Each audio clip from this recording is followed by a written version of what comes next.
And welcome to the first start tutorial, how to start the Nitro engine of the Kyosho DBX 2.0. This is a 0.18 engine, and in this tutorial we're going to run over the steps needed to start this engine for the very first time. Now, starting the engine for the first time, all you need to do is first install AA batteries into the transmitter system. So this takes 4 AA batteries. I've installed them into there. And then turn on the radio system and just check that you have the power LEDs showing. If you don't have the power LEDs showing, then do not start the car, because it means that for whatever reason your transmitter is not powered up.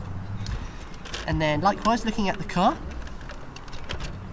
what you need to do is take off the body shell and put that to one side, because when braking in you don't need to use have the body shell on the car necessarily. You need to then install 4 AA batteries or a 6-volt hump pack into the receiver system. Then what you should do is then turn on the transmitter, turn on the receiver, and just check when you accelerate. You can see the carburetor is opening. Check the brakes are working as well, so when you brake, the brakes are working. Don't drive the car if it's not having brakes or the brakes aren't working. And then just check your steering, that left is left and right is right. Okay, so now once that's all set up, that means we're ready to start the engine for the very first time. Now remember, when Nitro engines are new, they need to be broken in. This means a 5-tank standard braking process before you can start to tune and bash the engine properly. So when braking in the engine, I always advise that you use the same content, the same nitro content of fuel that you plan to use in the future. It's pointless really braking in the engine on 16% and then stepping up to 25%. It's not going to do the buggy any good. So in terms of what you need to brake in with, you just need a nitro fuel. You might need a 4-way glow plug wrench to perhaps remove the glow plug.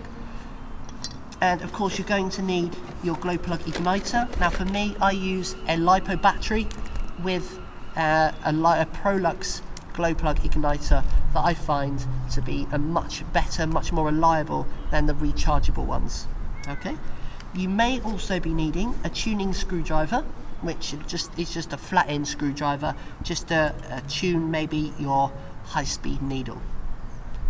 And this is also optional. If you do have one, something like a box or something, just to sit your car on so that it's above the ground, then do that. If not, just pop it, make sure the wheels aren't spinning, and then pop it up against something, just like up against the curb, just to stop it from running away. Okay, so now let's prepare to start the engine for the very first time. I'm going to first fill up the fuel tank. I'm using 25% nitro on this 18 sized engine. Don't overfill the tank, and leave a little bit of gap at the top for air. Don't fill the tank all of the way. Okay, now you need to prime the engine. Now priming the engine is basically where you're forcing the fuel from the fuel tank into the carburetor, and there's 2 ways of doing it. The first way, if you block the exhaust pipe, so pop your finger over the exhaust pipe and then pull the pull start using short, quick pulls. And what you're looking for is the fuel traveling from the fuel tank through this line here into the carburetor. Now, as soon as you see the fuel just hit the carburetor, pull it once more and then stop.